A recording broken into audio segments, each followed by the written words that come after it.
Across the UK, elite helicopter teams are saving lives every day, bringing the hospital to the roadside in a race against time. Where is he? Can't feel the pulse. These are their stories. 15 minutes, man. Understood, thank you. You just stay still and we're going to get you out. That's it. Big release. Come and give me a kiss if you want. She's been an absolute star and very, very brave. All right, sweetheart.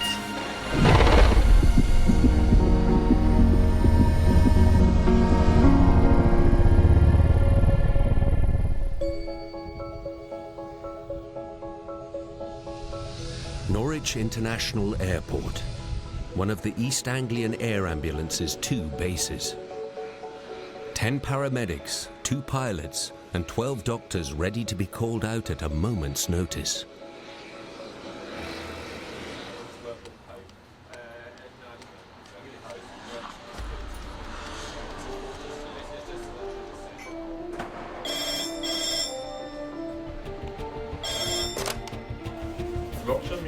Minutes into the shift, there's an urgent call to scramble.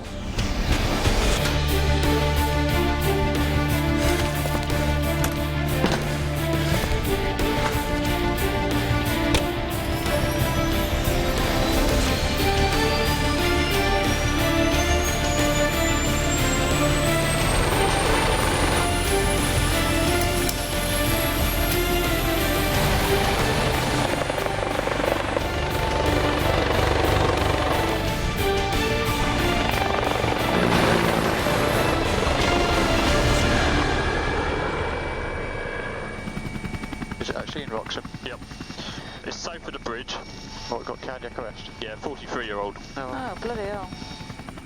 I've been a doctor with East Anglian Air Ambulance since 2008. Initially, we were mostly going to trauma jobs. Now, I would say half the jobs we go to are medical jobs, and the vast majority of those are patients in cardiac arrest. Is there a vehicle on scene, Andy? I don't know yet. Okay, so we might be first on scene. Yeah. I think it's down here. This is sort of a square-shaped cul-de-sac. Oh, God, we're going to land down there. Right, Pam, can we confirm if there's anything on scene at all? Andy, one overhead, and can you confirm if there's a vehicle on scene, over? It's a negative, you are going to be first on scene. The vehicle showing 5 minutes away, over. Right, I'll go in. Being first on scene is actually quite unusual for us, so it can sometimes be really complicated to work out what's going on. Okay, it's going to be on the bit parallel to the Norwich Road. So yeah, it's down the bottom end, but there's a garden on the nose that I can land in. Okay, yeah, it's on that far bit over there. Red mini outside it, Andy, you got it? Thank you. Open the door. Yep. Yeah, sounds good left. Thank you. And we are down. You are good out. Andy, one on the ground.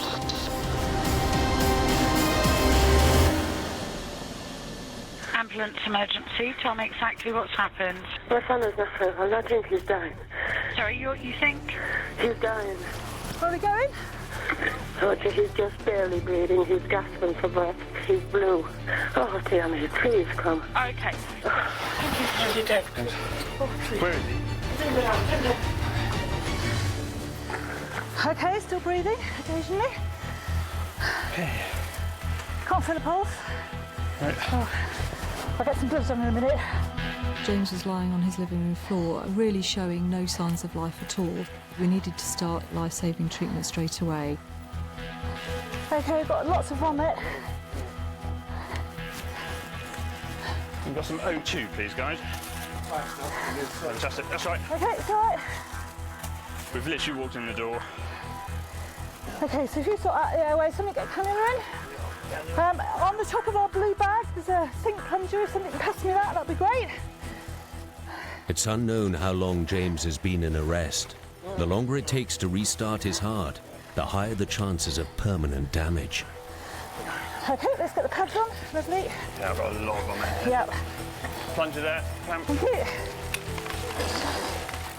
It isn't quite a sink plunger, but it's essentially the same idea. It's really hard work to use, but it's very effective. How you doing with your cannula? Okay, we're going to stop and do a rhythm check.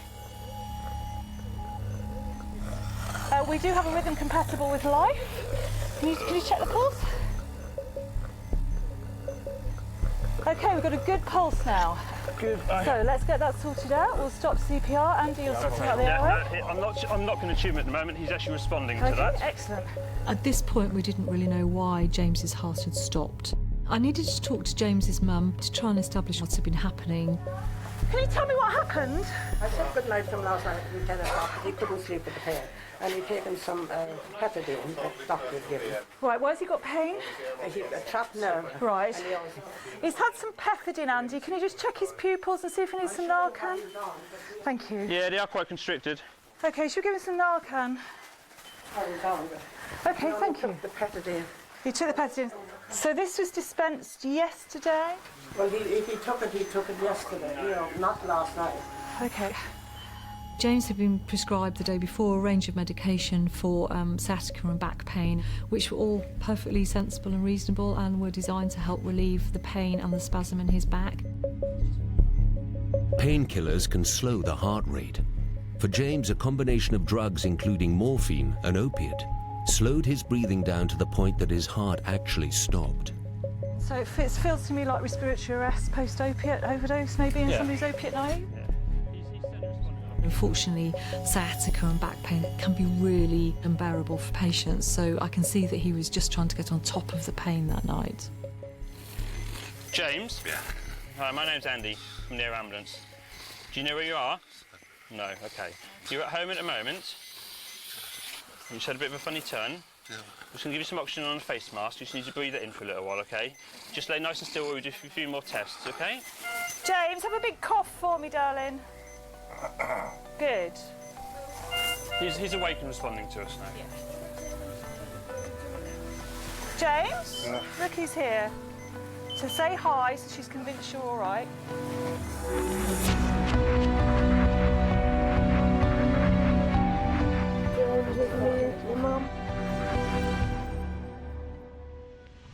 Are we going to fly or are we going to go by road? How far is it by road? Half an hour. The ambulance was parked outside the front door, the aircraft was some distance, so we chose to go by road in this occasion. He also had the potential to deteriorate again.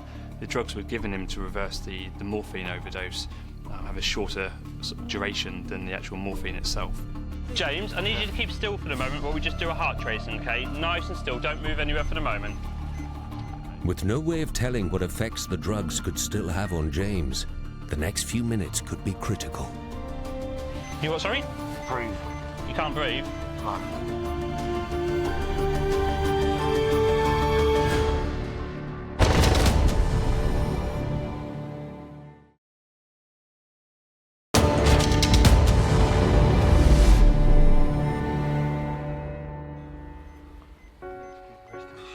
In Norwich, the team of Helimed 85 have brought James back to life. An accidental overdose of prescribed painkillers had caused his heart to stop.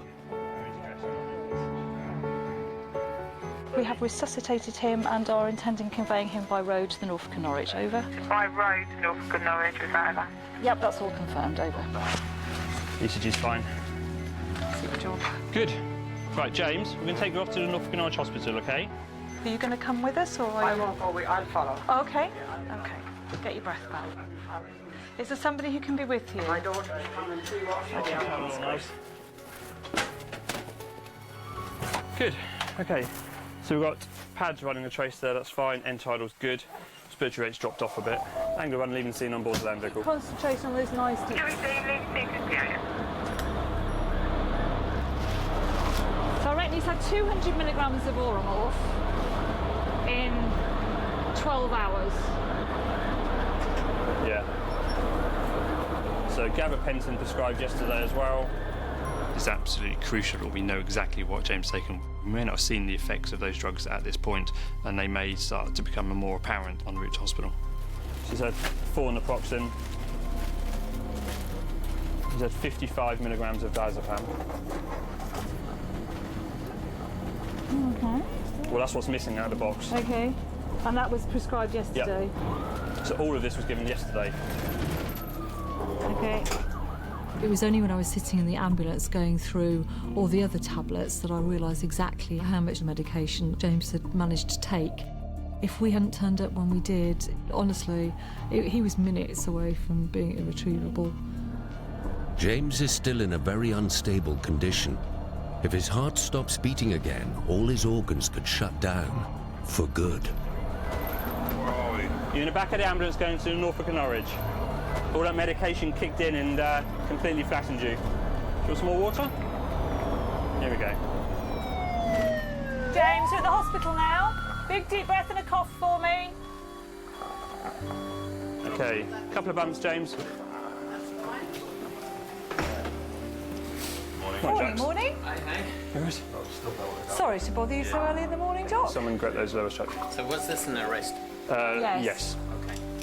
So, this is James' recent onset of sciatica. Last night he went to sleep on the floor having collected new medication from the GP at lunchtime. He was found by his mum this morning and she felt he looked dead, and he did indeed look dead. He had no palpable pulse. We started QCPR. Andy put an eye gel down, and having got the history, we gave him some Narcan, at which point it all got better quite quickly, really. So potentially it was good luck that she found him then in arrest. Yeah. Yes. At that time. Okay. Excellent. Thank you, Jax. The really important thing for us is to give the necessary life-saving interventions as quickly as we can, and then to get the patient to hospital. I think for James, if we hadn't turned up when we did, I don't think he'd be here to tell a tale, and that would be really sad. Marvellous, all aboard then. Everybody happy? We were first there. We saved his life. Yeah. What more can you ask for? Doctor did some work. Awesome. James will be kept under constant observation to monitor his organs and to ensure his vital signs return to normal.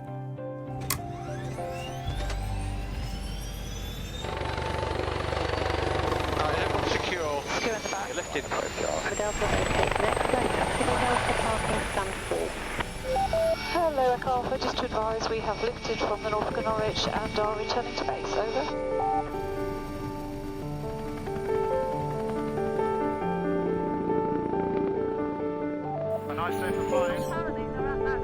In the north of England, the crew of the Great North Air Ambulance's Helimed 63 have just finished a job and are flying back to their base in Teesside.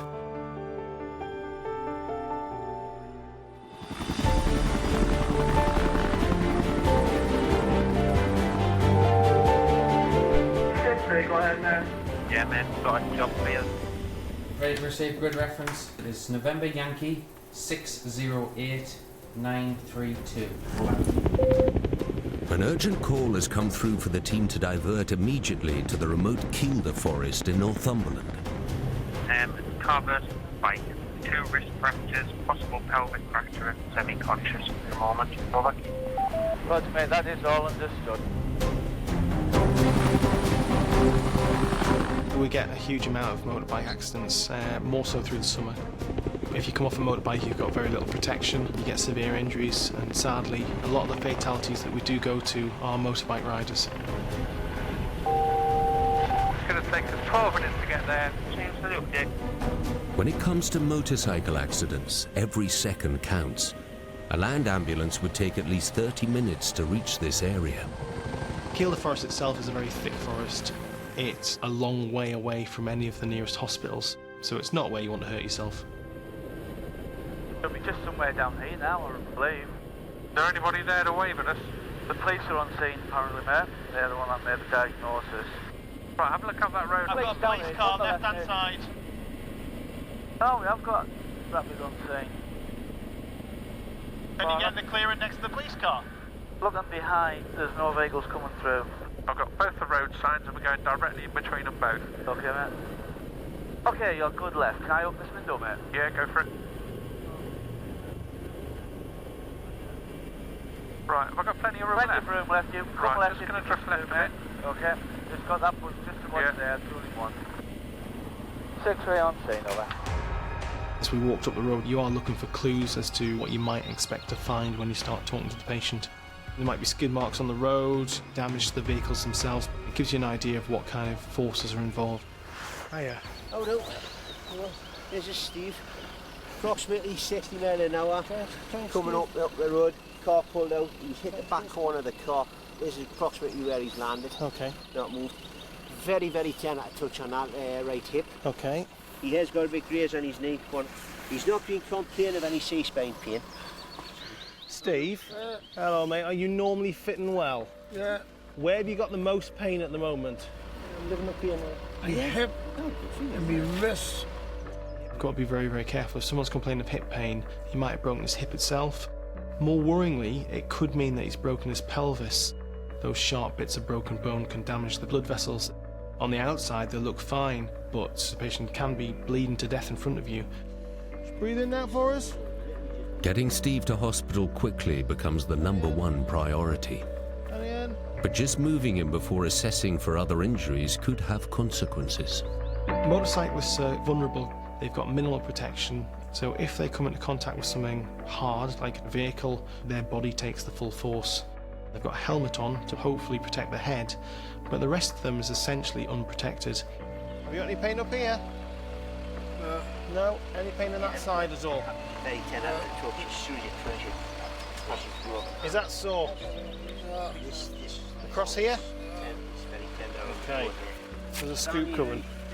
Yeah, he's got the juice on here, Oh, there's midges everywhere. Can we have Tenomorph? Yeah. So the first thing we need to do before we move him is to make sure his pain's under control, give him painkillers and splint all the broken bits so that they don't move about.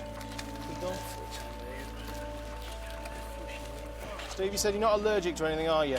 Midges. Midges, yeah. Midges, I think we're all allergic to midges. If it's warm and it's not windy, that's it. Midgie City. You get bitten to death up here. Sorry, I don't normally do this. Is that sore? We had various different splints and stuff to apply at the time, but the midges were causing a real problem. Right, Stephen, this is going to get tight round your hip, okay? I know it's not very nice. We need to immobilise Steve's pelvis so that as we move them, hopefully the pelvis won't open up anymore and that'll limit any further bleeding. Okay. It's a necessary evil, Steve. Sometimes it's easier said than done because it does, occasionally create pain. What's that? Get rid of! What's it off?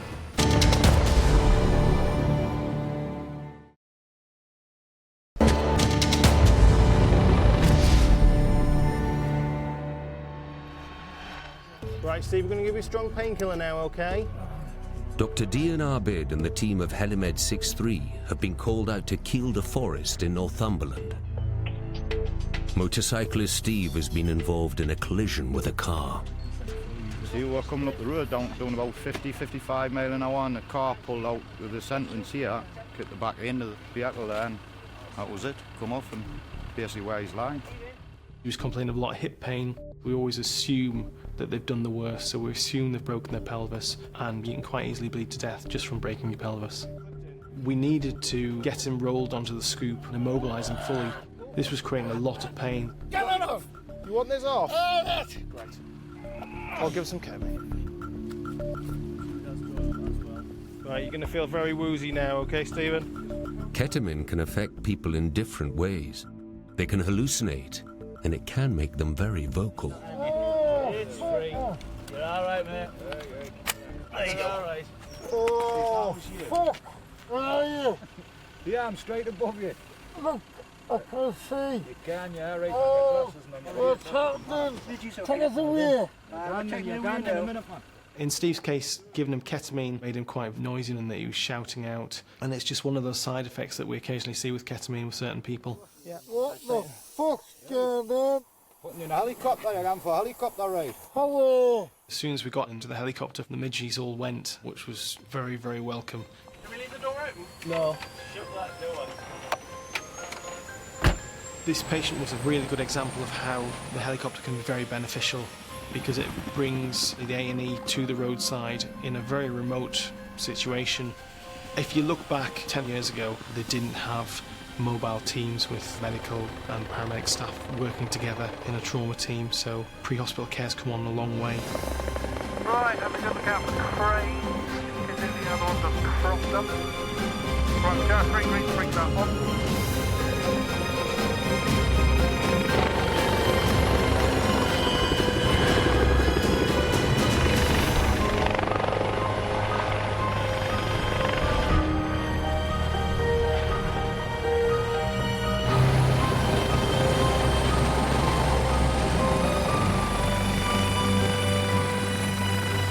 We're down. Good door. Hello. Right, and stop. And go. 48-year-old Stephen, motorbiker, doing about 60 mile an hour-ish. Yeah. Car's come out of a junction, he's gone inside the car, gone over the top of the car. Yeah. Injuries-wise, he's got an almost definite right-sided either hip or pelvis. He's absolutely squealing when you go anywhere near it, and he's got a splint on. He's got a slight deformity mid-right forearm, which is very sore, but it's closed. He's got pain in his left hand as well. Stephen, we're just going to start to examine you. You're in Newcastle, you're at the RBI. I've seen loads of motorbike accidents over the last few years, and Steve seems to be one of the lucky ones who's got away with it. But obviously only time will tell, and the next few days are going to be critical to him and to his recovery. Steve's injuries will be scanned to determine if he has internal bleeding or needs immediate orthopedic surgery.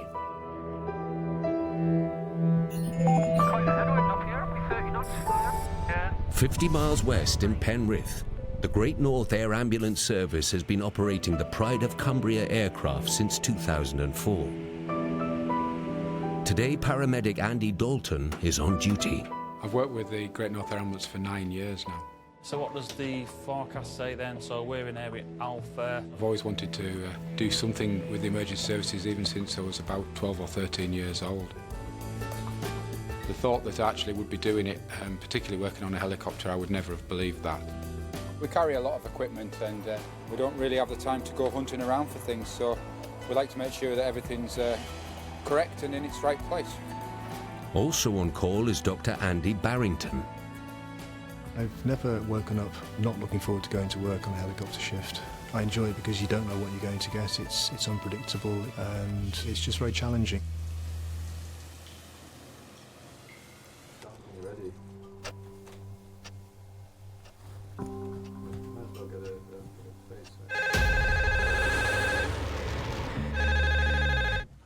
Hello? Job? November Yankee 404624. Land paramedics have requested specialist medical backup in the village of Blackford, 20 miles north of base. Jay, start up.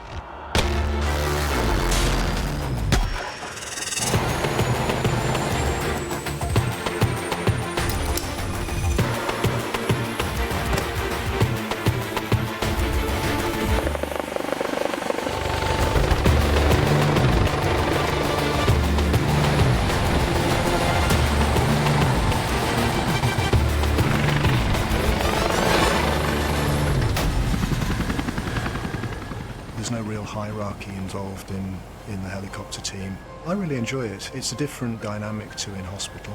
It is quite refreshing as the doctor not to automatically be the person in charge. Any more details on this, Andy? No, just report to somebody attacked by a bolt, no further details at the moment. Anything is possible, really. Crush injuries can be very severe and cause life-threatening problems. Organs like the lung or the heart can be damaged by simple things like rib fractures, but none of that's really obvious from the outside. This is a farm called Keymount Farm, right? Obviously, if there's a bull, hopefully the bull is nowhere near to be seen. Animals are very unpredictable, and we've had experience of cows jumping over fences onto actual helipad sites. You just don't know what we're going to do. Okay, ambulance in their courtyard. Could this possibly the field the other side of the road with the gate in the corner? Out of interest, that isn't the field with the bull in it. Negative, there's nothing in it. There's a bull in the bloody road.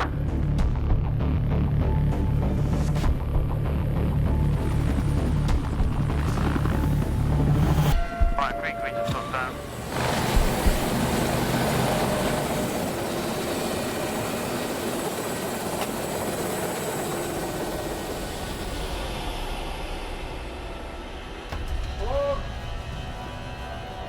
Stretchers over there. The farm is deserted, with no sign of either the casualty or the bull.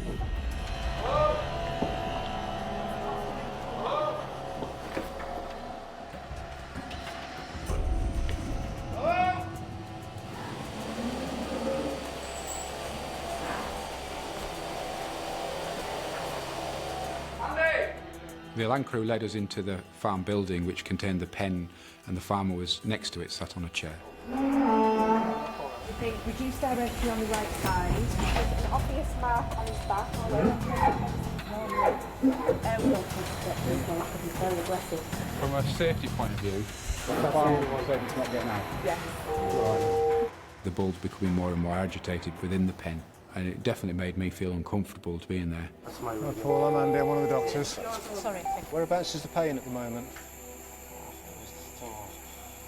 In your stomach? Any pain in your chest at all? No. Any difficulty with your breathing? Okay. Okay.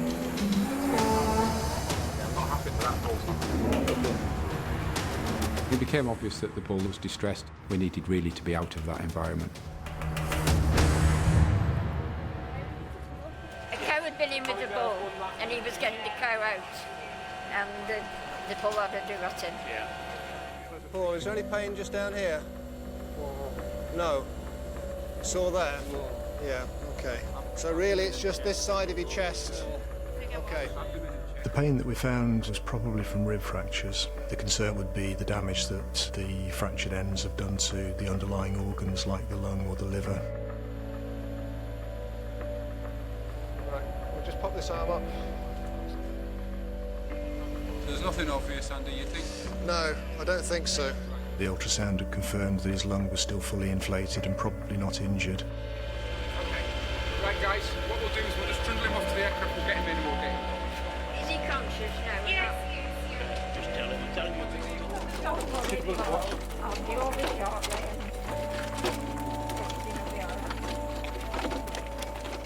Farming's an incredibly hard job. I wouldn't want to be a farmer, but it's a very dangerous job. The injuries were sufficient to warrant diverting to what we would call a major trauma centre, and the closest one for us then was the RVI in Newcastle. The injuries will put him out of action, which are going to have a significant impact on his family and the farm and how it runs. Just before you start her up, could I just have 2 seconds, Owen? Let me know when you want to start, mate. Yeah. Have a little listen to your breathing, Paul, okay? It's always a concern with helicopters because we can't just pull over for you to do something. So you want to make sure you're as stable as you can be before you choose to set off. All clear right, clear left. Right, starting 2.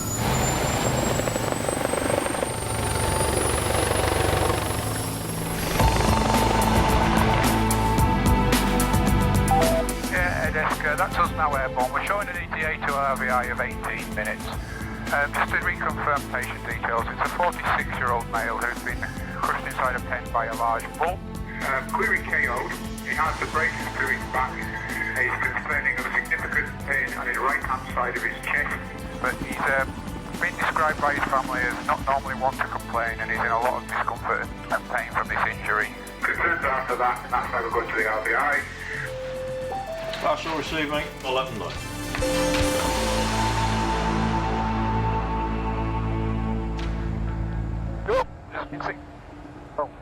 Get the mask on his face. Vomiting in the context of an abdominal injury could be a sign of deterioration, but in Paul's case I was more concerned that he was going to choke on the vomit.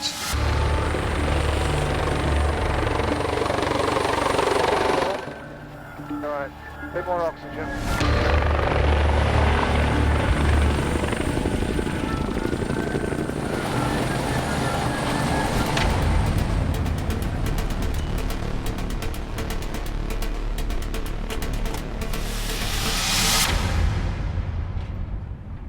Right, so this is Paul, who was in a pen with a bull, and the bull seems to have squashed him against a metal railing. C-spine was fine, chest, bilateral air entry. I couldn't actually feel any crepitus, but he is tender to palpation. A quick look at the ultrasound, it looks as if the lung is up on that side. He is tender right upper quadrant, but the abdo feels quite soft.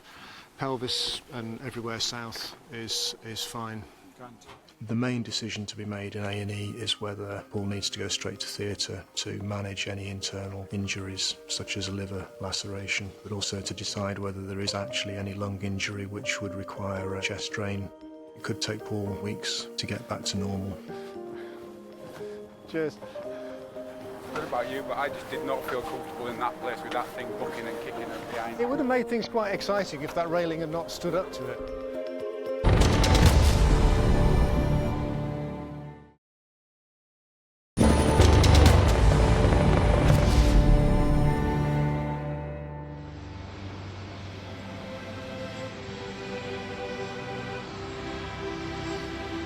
Norwich International Airport, home to Helimed 85 and the East Anglian Air Ambulance. Dr. Pam Crispin and paramedic Rod Wells are making good use of their time between calls. What fun, okay. Yeah, I'm testing you today then. Okay, so we've got an awake aeromedical transfer and the patient is hypertensive less than... Pam's a great doctor. We got a really good working relationship. I think we're both methodical in our approach and we don't tend to rush around too much. It could be absolute or relative fluid loss, so there could be bleeding, could be septic. Running through scenarios like that is great for teamwork, and we know that well-drilled teams provide much safer patient care. Keeps us sharp. It's a team effort, because there is things that I will forget, there's things that Pam will forget, and there's a team, we're all there together.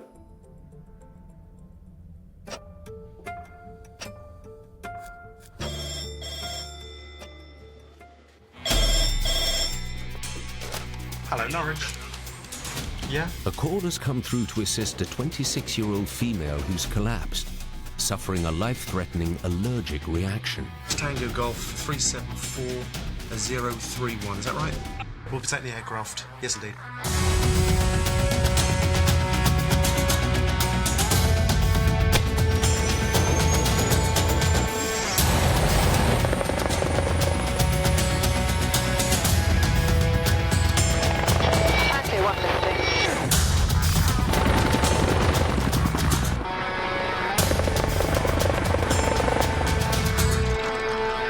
The patient is only 11 miles from base, but even by helicopter it will still take 7 minutes to reach her.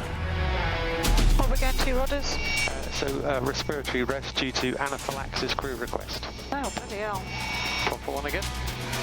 True anaphylaxis is actually quite unusual. It's a completely overwhelming reaction which can rapidly cause the patient's death if not treated promptly.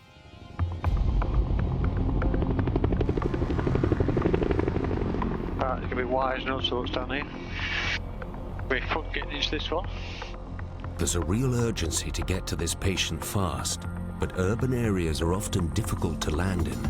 Okay, so you have got a lamppost your side. I've got that one visual, yeah. There is a pole your side. Right, we're good down there, Rod. Your tail is clear, left is clear, underneath is clear. Yeah, we are clear to the front. The pilots are great. They get us as close to scene as possible, but sadly sometimes leaping over the odd fence is just part of the job. I can't get over that! I can't get over anything. I have to climb under everything. I'm just little. I can roll under. I'm going. Don't drop it.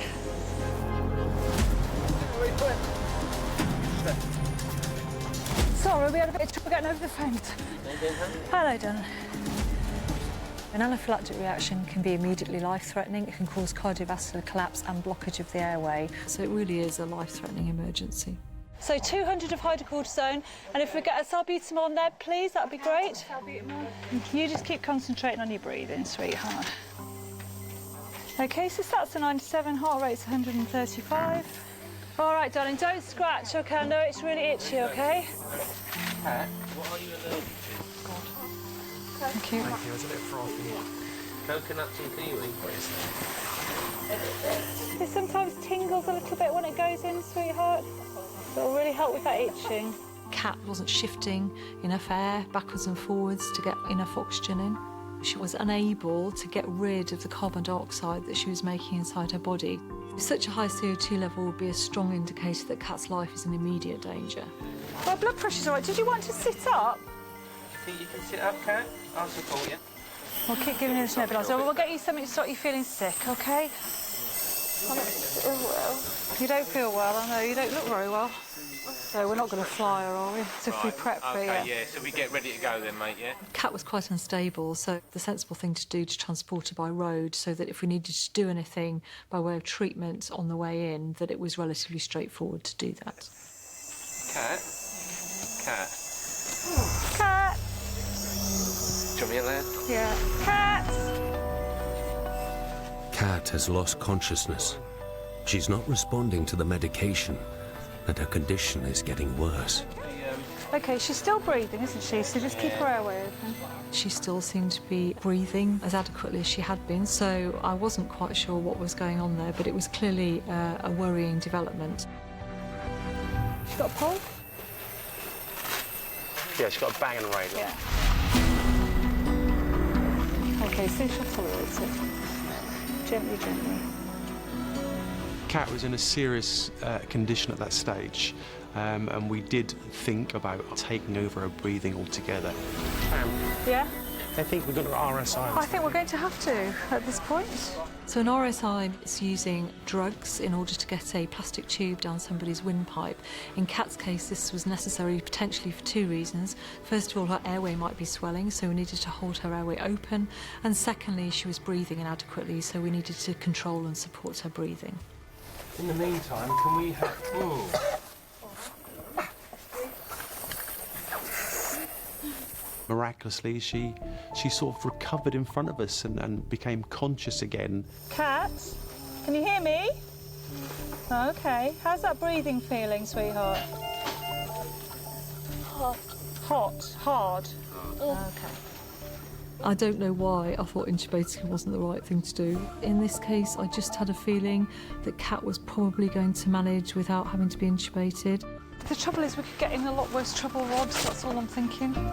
Difficult decisions that could mean the difference between life and death have to be made instantly.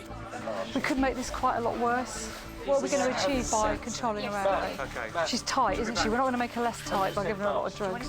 Yeah, thank you. Just give a couple of mils, that'll be fine. She's talking, she doesn't sound husky. Her airway's not getting worse.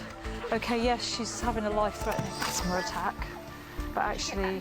This is the only thing, is her end tidal's quite high. Yeah, but we're unlikely to be able to get that down just through intubation. Her BP is fine. And we're risking blowing a pneumothorax. And we're going to be in the back of an ambulance, so anything changes, we can pull over and do an RSI. GCS is 15, isn't it? Yeah. OK, that sounds like a plan. We had a conversation and decided at that point not to RSI her. She's still extremely ill, her breathing is still not really adequate. She was drifting in and out of consciousness. It was a really unstable situation. So what we're going to do is head for the NNN as fast as possible, but recognising that we might need to stop en route, OK? Thank you very much, ladies and gentlemen. Yeah, I still think we should have everything ready, Rod. Keep the gremlins away. So if we get another neighbour organised. It's on its way. Thank you. Because CO2's not coming down.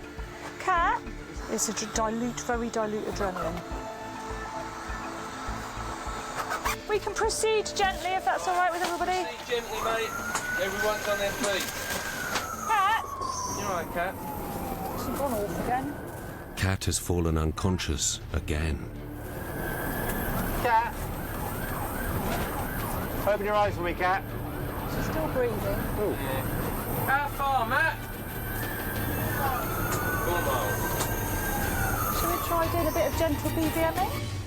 There are times when you feel completely in control, you know exactly what's going on, you know exactly what to do, but there will always be times when the scene's not under control, you don't know what the best thing to do is, and that can be quite worrying and frightening. She looks bloody awful, doesn't she? All right, Kat, all right, darling. OK. Just relax, That's good. just relax. OK, lovely. How far, Matt? A minute of a mile, is it?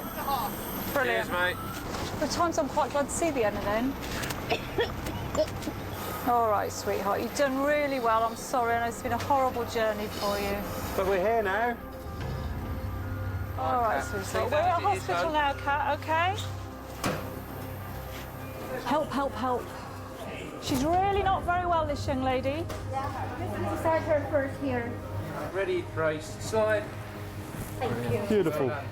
I have that. Right. It's a 26-year-old girl from Ipswich. She doesn't know what she's eaten or drunk, but she had a very florid rash, having difficulty breathing. She's been very wheezy, and initially her airway was swelling.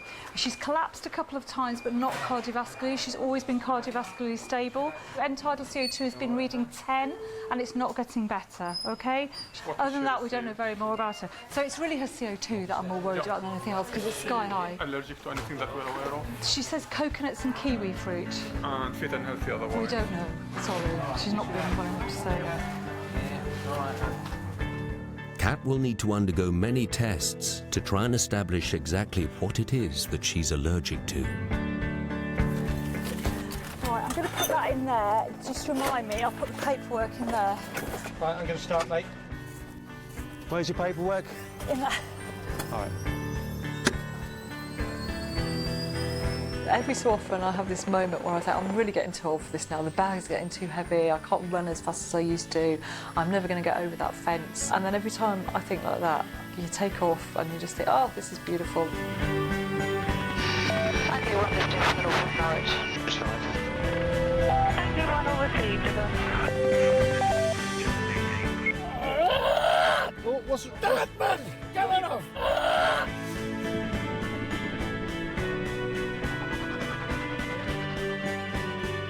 It was a nasty accident. I'll never forget it, ever. I'll never ride a bike again in my life. Never. I don't even want to sit on one, ever again. Well, it was a difficult job, actually.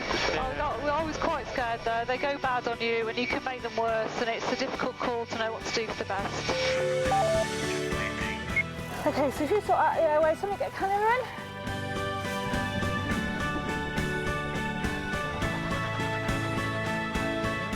I certainly don't want to put my mother through that again.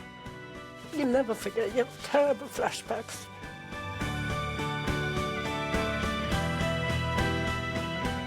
Just means the world being with her, being able to be here and see her grow up. You know, treasure every day I've got with her. Days like today are important because it makes you remember why you do the job. We're using our particular skills and expertise as a team to make a difference to patients. Any pain in your chest at all? No. Any difficulty with your breathing?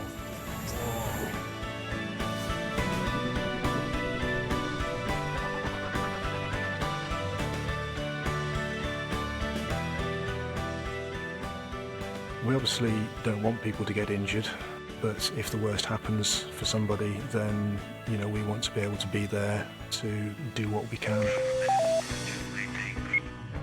Cats! OK, she's still breathing, isn't she? So just keep her airway open.